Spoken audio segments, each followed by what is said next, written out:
You're watching The Legal Breakdown. So Glenn, Trump just said something at his rally that is not going to help him at trial. So let's watch this clip. It's crazy stuff. I sat in the back, and you know what I did say? I said, I'd like to go down there because I see a lot of people walking down. They said, sir, it's better if you don't. I said, well, I'd like to. I'd better if you don't. All right, whatever you guys think is fine. That was so there he is admitting that he did indeed try to go to the Capitol on January 6th to literally himself participate in the insurrection that he had incited. So what are the implications here for the January 6th case happening in D.C.? I never thought I would say, Brian, I want Donald Trump to keep talking because he's providing prosecutors with more evidence. And what he's doing is he's taking away possible defenses and avenues of cross-examination for his defense attorneys. I mean, you know, we heard the story about how on January 6th, Donald Trump got into the presidential limo, the Beast, they call it, and he directed his security detail to do what? Drive him to the Capitol. How did we hear about it? Well, we first heard about it from Cassidy Hutchinson, that brave young lady who was, you know, the right-hand person to Chief of Staff Mark Meadows, who decided to make a break from Team Trump because, remember, she had a lawyer appointed to her from Team Trump. That lawyer was, in substance, urging her not to tell the full truth about what she knew. She finally got a conflict-free lawyer and began to tell the truth to the grand jury,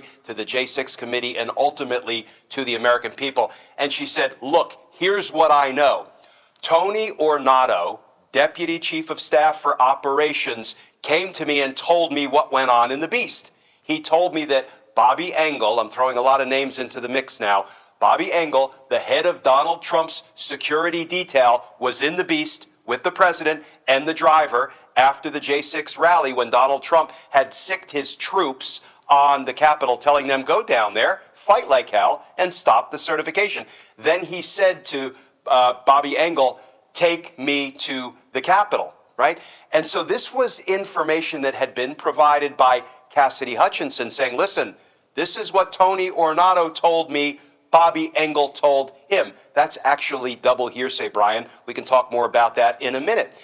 And then, as the story got retold by Tony Ornato, Donald Trump was cussing up a storm, take me to the effing Capitol, I'm the effing president, and his security man said, no, it's not safe, we can't do that.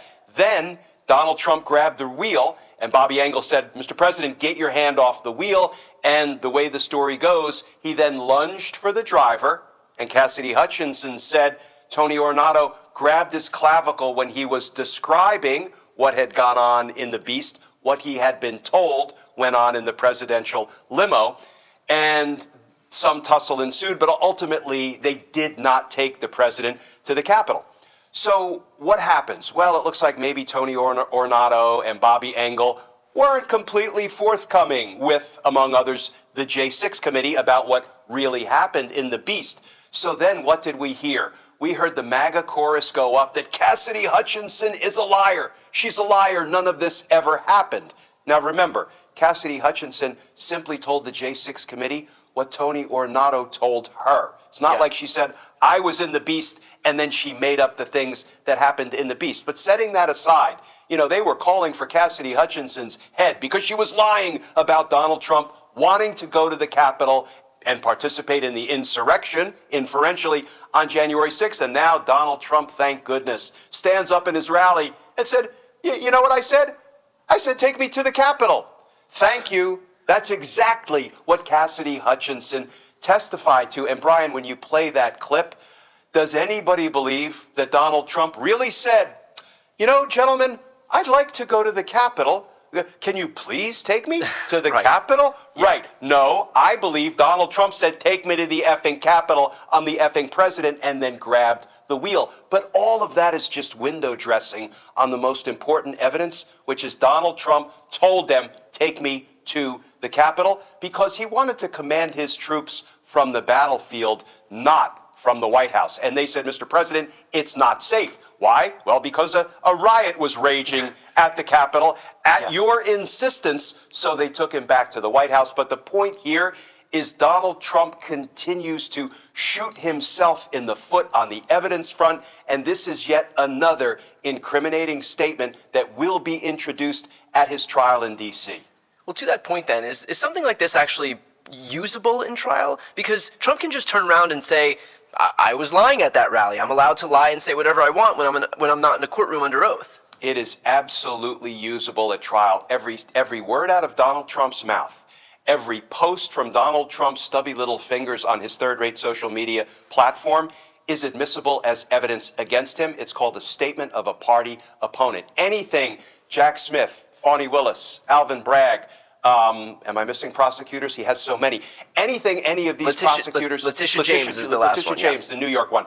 Any words that Donald Trump uttered or posted are admissible as evidence against him. Now, here's the thing. He can absolutely say, I was just lying at my rallies, but there are two problems with that. One, he is announcing to the jury under oath that he's a great big liar and nothing he says should be credited. Right. And two, if he wants to introduce evidence that he was lying at his rally, guess what? He has to take the stand and testify he was lying at his rally. No other witness can introduce his hearsay statement. Nobody can say to the jury in any of these courtrooms, Donald Trump told me he was lying at the rally. That's hearsay. So an important takeaway here, getting down into the legal weeds, Brian, is any words of the defendant or posts of the defendant that the prosecutors want to introduce as incriminating evidence, they come into evidence because that's an exception to the hearsay rule. Anything that Donald Trump said out of court that might help Donald Trump's cause in court cannot be admitted by Donald Trump. The only way it comes in is if Donald Trump takes the stand, and if he takes the stand, he will be destroyed, figuratively disemboweled during cross-examination. So prosecutors really do have a vested interest in trying to introduce as much of Donald Trump's words as possible, almost as if to bait him into testifying and to contradict what they're saying, because once he's on that stand, then all bets are off, and they can cross-examine him as much as they want. He can't just up and leave whenever he wants to. Is that right?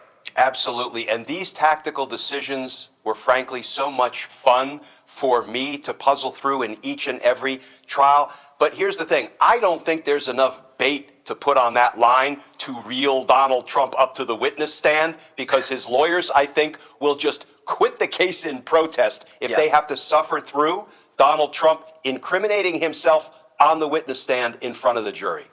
Glenn, at this point, do prosecutors in the D.C. trial even need any more evidence here to be able to secure a conviction against the guy?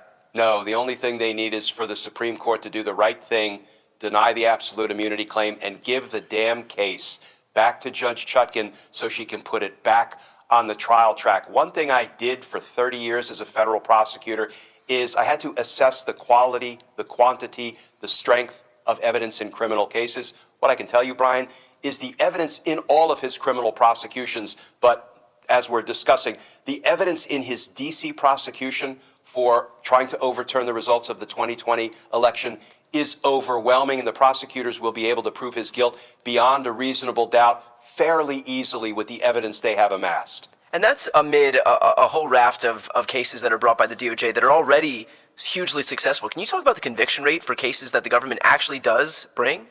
The conviction rate in the January 6 cases, mind you, they have been, prosecuting many of the boots of the insurrection, many of Donald Trump's foot soldiers who he ordered to go to the Capitol, fight like hell, and stop the certification, stop the steal on January 6th. And I think they have 100% conviction rate, not on every single count in every case, but I believe everybody who has gone to trial has been convicted on one or more of the counts in their indictment. So listen, DOJ ain't playing when it comes to bringing J6 cases. I just wish, Brian, they would work their way up the hierarchy, the command structure of the insurrection, the funders, the planners, the organizers, and the inciters. Don't forget, a guy like Rudy Giuliani told the crowd on January 6th as Donald Trump's fluffer, his warm-up act, he said, let's go down and have trial by combat. I mean, there is no mistaking that is a call to violence. And Rudy Giuliani, for that conduct, he is an unindicted co-conspirator in Donald Trump's D.C. prosecution, but he has not yet been indicted, not yet been charged. He needs to be charged. He needs to be tried. He needs to be prosecuted for those crimes. Yeah, I mean, look, it's crazy that we're sitting here in May of 2024, and this happened in January of 2021, and we are waiting for someone like Rudy Giuliani, who stood up on that stage and said, let's have trial by combat, and the guy's still walking free. Granted, he's not having a great time. I think he's out more money than he could ever amass in the next 100 lifetimes, but still, that, he should be held accountable for what he did and the full extent to what he did. Glenn, what is the status of the D.C. trial as it relates to the Supreme Court right now?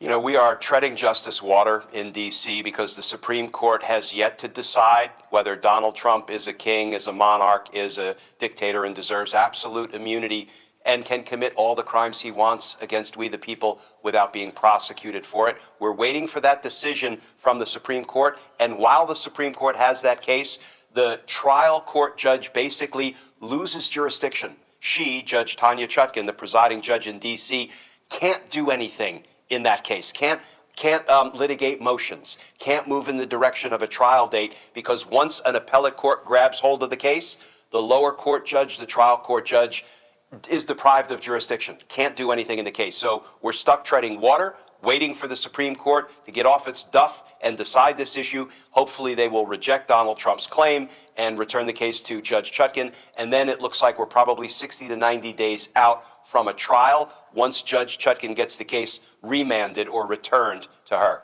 And I would just add on top of that, I know people are going to look at this case and say, look, the Supreme Court's got it in its hands, so it effectively doesn't matter at this point.